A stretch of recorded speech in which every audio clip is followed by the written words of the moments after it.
Okay, if you've been writing out questions at this point, please hang on to them.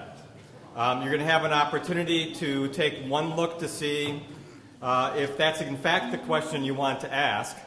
And there are some have already turned in, which is fine. And here's the deal. You can either ask your own question, or I'll come around at the end of this very brief instructional session here, and if you'd rather hand your question to me and ask me to ask it, I'm happy to do that. So, for those of you who have been present for at least one of the other sessions, we've been trying to teach just a little bit about what civil discourse is.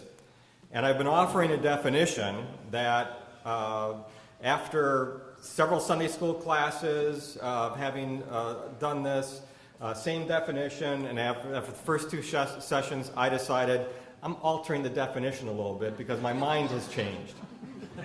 There's something I was missing.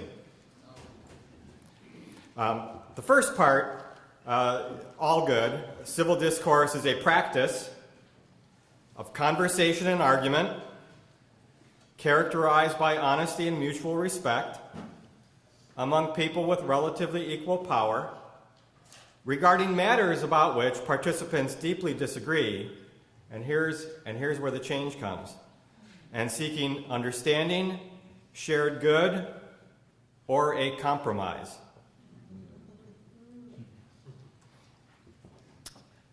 Before we get started with your questions, I want to talk some about that word compromise. The truth claims we make in a democracy, and go ahead, Moises, and go ahead and shift it over the next slide. The truth claims we make in a democracy are different from the ones we make in our faith communities. For in a democracy, and as you were hearing this morning, in the last hour anyways, I don't know if you heard this in church or not, for those who are in church this morning. Truth, what passes for truth, is deliberated, comes as a result of conversation and argument, not revelation and doctrine. Conflict in democracy should be expected. We're not going to all come out in the same place. Again, this is why compromise also needs to be expected. Also, as a person of faith, I would say that purity codes in civil society are dangerous to the social fabric because they are used to divide people into clean and unclean. Purity codes, that's a sociological term about drawing fairly rigid or impermeable social boundaries between people of this sort and people of that sort.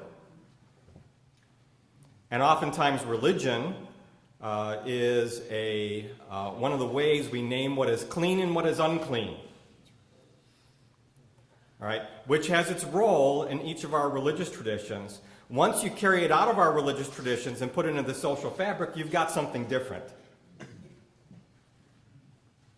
Hence, again, the need for compromise. And then there's an insight I got a number of years ago. In fact, is when I was working on my doctoral dissertation. I ran into this guy by the name of William Adams Brown, who was a very prominent Protestant theologian at the turn of the 19th into the 20th century, and a lot of the people who became the pillars in the modern ecumenical movement were his students, taught at Union Seminary in New York. He did a lot of reflection upon the intersections between Christianity and democracy. And he even talked about what a theological basis for democracy might be. Now, if you're an American, if you believe in our form of governance, it's really difficult to stick your head in anything other than democracy is pretty close to godliness. Right? I mean, you can't imagine another, despite what was the Churchill's phrase, something about democracy is the worst form of government except for every other one we've tried? Right? Can you imagine trying to be in anything else other than a democracy, an aristocracy, an oligarchy, a plutocracy, whatever it is? No. So we kind of have this democracy we've raised up to an almost sacred level, which is why we can get misty-eyed along with the best of American orators. when we consider about what democracy done well might be. Well, William Adams Brown, as he was talking about a theology for democracy, said, democracy may mean that what God has said to me is different from what God has said to you. Rather than God speaks with one voice in all things at all times, and in fact, get a better sense of what God might think about some issue, it might take talking to others and listening. Which goes, for me, to the heart of civil discourse. Would you go ahead, Moises, and go to the last slide then? Here's what I'm asking you to do. Just take about 5 minutes to do this, and you may have either turned in your question, which is fine, or write out another one that's there on the table. That's fine too. We won't be able to obviously get to 160 or so different questions in the next 40 minutes.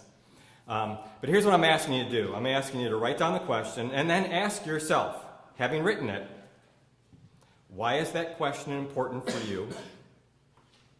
What do I hope to gain by asking the question? And what do I want from the person giving the answer?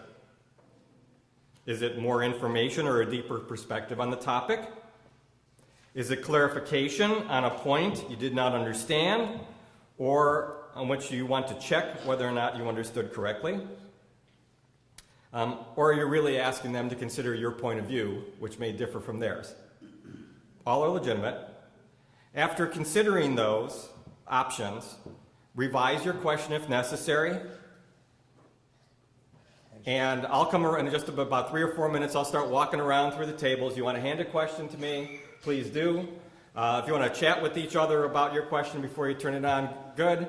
And why am I doing all this? Because a huge part of what civil discourse is, to use something that Stephen Covey talks about, just trying to widen that gap just a little bit between reaction and response. Just a little bit more deliberation.